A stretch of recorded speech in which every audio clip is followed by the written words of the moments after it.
ओम गणेशाय नमः. ब्रह्मदेव कलीला म्हणाले, तुला सगळे काही सविस्तर सांगतो. तू एकाग्र चित्ताने श्रवण कर. गुरुशिवाय तरुणोपाय नाही. शास्त्र श्रवण केल्याशिवाय ज्ञानप्राप्ती होत नाही. गुरुमुखातून बाहेर पडलेले ज्ञान श्रवण केले तरच ज्ञानप्राप्ती होते. गुरु हाच प्रकाश देणारा ज्योतिस्वरूप आहे. याविषयी मी तुला एक प्राचीन कथा सांगतो, ती ऐक. असे बोलून ब्रह्मदेवाने संदीपक आख्यान सांगण्यास प्रारंभ केला. खूप वर्षापूर्वीची कथा. गोदावरी नदीच्या तीरावर अंगिरस नावाचा ऋषीचा आश्रम होता. त्या आश्रमात पैल ऋषीचे शिष्य असलेले वेदधर्म नावाचे ऋषी होते. त्यांचे अनेक शिष्य त्यांच्याजवळ वेदशास्त्रादीची अभ्यास करत असत. त्यात संदीपक नावाचा एक शिष्य होता. तो मोठा विद्वान होता. त्याची आपल्या गुरुवर फार भक्ती होती. तो आपल्या गुरूंची अगदी मनापासून सेवा करीत असे. एकदा वेदधर्म आपल्या सर्व शिष्यांची परीक्षा घ्यायची ठरवतात. त्यांनी सर्व शिष्यांना बोलावले. ते शिष्यांना म्हणाले, तुमचे माझ्यावर प्रेम असेल तर मी काय सांगतो ते लक्षपूर्वक ऐका. शिष्य म्हणाले, गुरुदेव, तुमचे वचन आम्हाला वेदप्रमाण. आपण काय ते सांगा. वेदधर्म म्हणाले, पातकांचा नाश व्हावा म्हणून मी आजपर्यंत खूप तप केले. त्यातील पुष्कळसे पाप संपले आहे. अद्याप थोडे शिल्लक आहे. ते भोगल्याशिवाय संपणार नाही. त्यासाठी काशी क्षेत्री जाऊन राहावायचे असे मी ठरवले आहे. ते पापभोग माझ्या देहानेच भोगणे प्राप्त होत आहे. त्यावेळी तुमच्यापैकी कोण माझ्याबरोबर येऊन माझी सेवा करील ते सांगा. तुमच्यापैकी एक जण जरी माझ्याबरोबर येऊन माझी सेवा करील तर मी नक्कीच पापमुक्त होईल. वेदधर्माचे शब्द ऐकताच सर्व एकमेकाकडे पाहू लागले.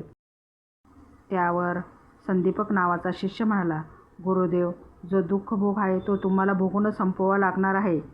तो भोग संपवा म्हणजेच देहाचा नाश होणार नाही.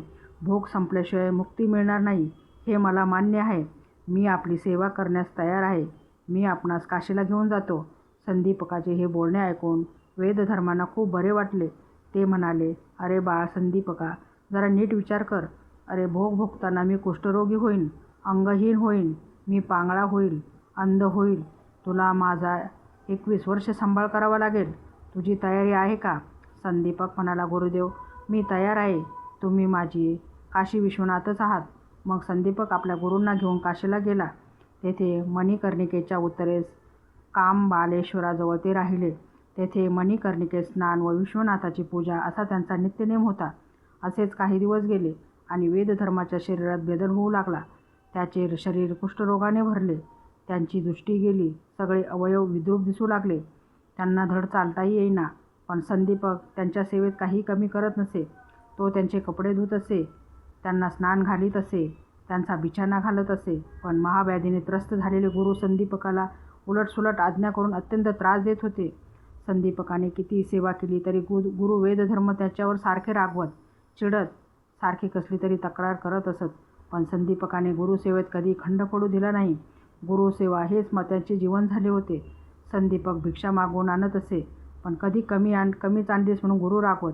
पण कधी कधी गोड पदार्थ आणले नाहीस म्हणून सगळे अन्न फेकून देत असत. पण संदीपक कधी कष्टी होत नसे. गुरुची रात्रंदिवस सेवा करण्यात त्याला आनंद होत असे. संदीपकच्या या गुरुसेवेची कीर्ती देवांना समजली. हा गुरु भक्त आहे कसा हे पाहावे म्हणून भगवान शंकर तेथे प्रकट झाले. संदीपकाची गुरुभक्ती पाहून ते प्रसन्न झाले. ते संदीपकाला म्हणाले, मी तुझ्यावर प्रसन्न झालो आहे. तुला हवा असेल तो वर माग. परंतु संदीपकाला ते स्वतःसाठी काहीही नको होते. तो आपल्या गुरुकडे गेला आणि हात जोडून म्हणाला, गुरुदेव, भगवान शंकर प्रसन्न होऊन वर देत आहेत, तेव्हा आपण रोगमुक्त व्हावे असा वर मागू का? वेदधर्म रागावून म्हणाले, मुळीच नको. माझ्यासाठी देवाकडे कसलीही भीक मागू नकोस. संदीपक परत गेला व शंकराला म्हणाला, मला माझ्यासाठी कोणतेही वरदान नको. माझ्या गुरूंनाही नको. आश्चर्यचकित झालेले शंकर कैलासावर परत गेले. त्याने सर्व देवांना हा वृत्तांत सांगितला. काही दिवसांनी भगवान विष्णू त्या गुरुशिष्यांचे दर्शन घेण्यासाठी आले. संदीपकाची ती गुरुभक्ती पाहून ते संतुष्ट झाले. संदीपकापुढे प्रकट होऊन त्याला म्हणाले, बाळा, या पृथ्वीवर तुझ्या इतका श्रेष्ठ गुरुभक्त मी आजपर्यंत पाहिला नाही. मी तुझ्यावर प्रसन्न झालो आहे. तेव्हा तू काहीतरी वर मागच. तेव्हा संदीपक म्हणाला, परमेश्वर, मला काहीही नको. तू जे देशील ते सर्व देण्यास माझे गुरुदेव समर्थ आहेत. माझे गुरु म्हणजे सर्व ज्ञान ऐश्वर्य आहेत. प्रसन्न झालेले गुरु देत नाहीत असे काहीही नाही, म्हणून मला काहीही नको. आता तुम्ही जर काही देणारच असाल तर मला उत्तम गुरुभक्ती द्या, कारण गुरुभक्तीच मी सर्वश्रेष्ठ मानतो.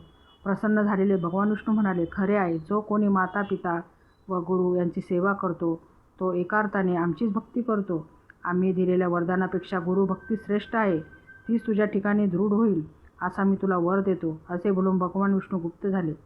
मग वेदधर्माने संदीपकाला विचारले, काय रे, विष्णूंनी काय दिले? तेव्हा संदीपक म्हणाला, मी विष्णूकडे उत्तम गुरुभक्तीचा वर मागून घेतला. संदीपकाच्या या बोलण्याने वेदधर्माला अतिशय आनंद झाला. ते म्हणाले, संदीपका, धन्य आहे तुझी. तू काशीत चिरकाल निवास करशील. जे तुझे स्मरण करतील त्याचे दैन्य जाऊन ते सर्व प्रकारच्या वैभवाने संपन्न होतील. तुला माझे आशीर्वाद आहेत, असे ते म्हणाले. तोच त्यांच्या शरीरातील सर्व व्याधी नाहीशा झाल्या. त्यांचे शरीर एकदम तेजस्वी झाले. त्यांना दृष्टी आली. त्यांनी संदीपकाला प्रेमाने पोटाशी धरले आणि त्याच्या डोक्यावर हात ठेवून म्हणाले, बाळा, मी तुझी परीक्षा पाहिली. अरे, जो तपाचरण करतो त्याला कसलाही रोग होत नाही. 21 वर्ष तू माझी सेवा केलीस, तुला सर्व विद्या प्राप्त होतील. सोत म्हणाले, ब्रह्मदेवाने कलियुगाला गुरु महात्म्य सांगताना ही कथा सांगितली.